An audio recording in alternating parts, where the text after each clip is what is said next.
ताक, दही आणि लस्सी सोबत हा उन्हाळा बनवा अधिक टेस्टी, अधिक कूल। गोकुळ सोबत गोकुळ। लोकसभा 2024 ची निवडणूक जवळ आलेली आहे। 7 मेला मतदान आहे। शेवटच्या टप्प्यातील प्रचाराचा धुरळा उडलेला आहे। माझ्याबरोबर आम आदमी पार्टीचे पश्चिम महाराष्ट्रातील नेते संदीप देसाई आहेत। आपण विचारूया त्यांना की इंडिया आघाडीच्या उमेदवारांचे आता प्रचारात काय स्थिती आहे। नमस्कार साहेब। नमस्कार। 2024च्या लोकसभेच्या निवडणुकीचा प्रचाराचा धुरळा अगदी शिगेला पोचला असं म्हटलं तरी काय हरकत नाही। आज पश्चिम महाराष्ट्रामध्ये खास करून सांगली, सातारा, कोल्हापूर या जिल्ह्यांमध्ये फिरत असताना मला अतिशय उत्साहाचं वातावरण सगळीकडे दिसून येते। लोकांचा उत्स्फूर्त प्रतिसाद, ज्याला आपण अंडरकरंट म्हणू शकतो, तर हा लोकांचा उत्स्फूर्त प्रतिसाद प्रत्येक ठिकाणी, म्हणजे तुम्ही प्रचाराला गेलात तर लोकांच्या बोलण्यातनं जाणवते, तुम्ही कॉर्नर सभेला गेलात तर तिथं लोकांच्या उपस्थितीवरनं जाणवते, तुम्ही एखाद्या छोट्या मोठ्या सभेला गेलात तर तिथल्या घोषणांच्या माध्यमातून जाणवते की यावेळी इंडिया आघाडीच्या बरोबर सर्वसामान्य वर्गातला घटक हा प्रचारामध्ये सहभागी आहे, ॲग्रेसिव्ह आहे आणि इंडिया आघाडीच्या प्रत्येक उमेदवारासाठी त्याची कष्ट करायची तयारी आहे आणि त्या पद्धतीनं तो कामालासुद्धा लागलेला आहे। 2 दिवसापूर्वी माजी गृहराज्यमंत्री सतेज पाटील यांनी इथल्या काही प्रशासकीय अधिकाऱ्यांच्यावर गंभीर आरोप केले, जसे आरोप तुम्ही दिल्लीत आणि अन्य ठिकाणी करताय की शासकीय यंत्रणेचा दुरुपयोग करणे, दबाव तंत्राचा वापर करणे। तुम्हाला या सगळ्या परिस्थितीत काय वाटते, आहे का तसा दबाव?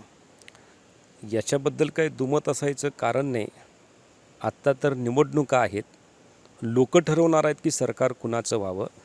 निवडणुका नसतानासुद्धा गेले 5 वर्ष या भारतातला नागरिक, सर्वसामान्य नागरिक, पत्रकार बंधू, ज्यांची अभिव्यक्ती स्वातंत्र्याची चेपी केली होती आणि जे नेते, खास करून जे मास लीडर आहेत, जसं की दिल्लीमध्ये तुम्ही बघितलं अरविंद केजरीवाल एक हाती आम आदमी पार्टीच्या माध्यमातून सत्ता आणतात, लोकांच्या उपयोगाची कामं करतात, तर त्यांनासुद्धा वेगवेगळ्या कारणानं त्यांना भीती दाखवायची, ED-CBIचे छापे टाकायचे, ऑपरेशन लोटस करायची धमकी द्यायची, आमदारांना जाऊन भेटायचं, त्यांना पैशाचे आमिषे द्यायचे, ही सगळ्या प्रकारचे प्रयत्न भारतीय जनता पार्टीच्या माध्यमातून चाललेले आहेत आणि फक्त हितच नाही, हे पूर्ण भारतात चालू आहे। जसं की अशोकजी चव्हाण हे काही हसतमुखाने गेलेले आहेत असं जाणवत नाही आहे आणि तसंच जर त्यांना भ्रष्टाचाराचं, त्या कायद्याचं पालन न करणाऱ्या व्यक्तींच्यावर धाक ठेवायचा असेल तर मग अजित पवार तिथं काय करतायत, मंत्री मुश्रीफ साहेब तिथं काय करतायत, छगन भुजबळ तिथं काय करतायत, या सगळ्या प्रश्नांची उत्तरं 7 मेला जनता मतपेटीच्या माध्यमातून देईल अशी माझी खात्री आहे। आणि कितीही दडपशाही केली तर या भारतामध्ये निडर लोकांची काही कमी नाही आहे।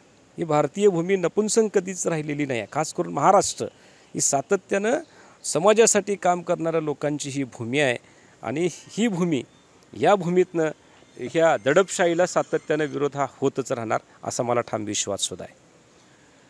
आम आदमी पार्टीचे काही वरिष्ठ नेते कोल्हापुरात सभा किंवा अन्य काही प्रचाराच्या अनुषंगाने येणार आहेत का, आणि येणार असतील तर काय त्यांचा कार्यक्रम राहील?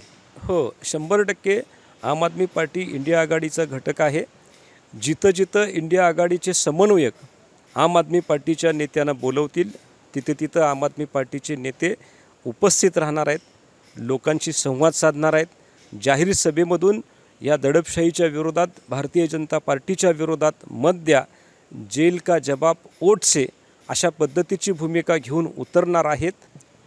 आपल्या आंदोलनातून आपली ओळख निर्माण करणारे आम आदमी पार्टीचे जिल्ह्यातील तसेच पश्चिम महाराष्ट्रातील नेते संदीप देसाई यांचं म्हणणं असं आहे की दडपशाही आणि लोकांचा उद्रेक येणाऱ्या लोकसभेच्या 7 तारखेच्या मतदानातून दिसेल आणि परिवर्तन घडेल। कॅमेरामन मिलिंद पाटीलसह अन्सार मुल्ला, न्यूज मराठी 24, कोल्हापूर।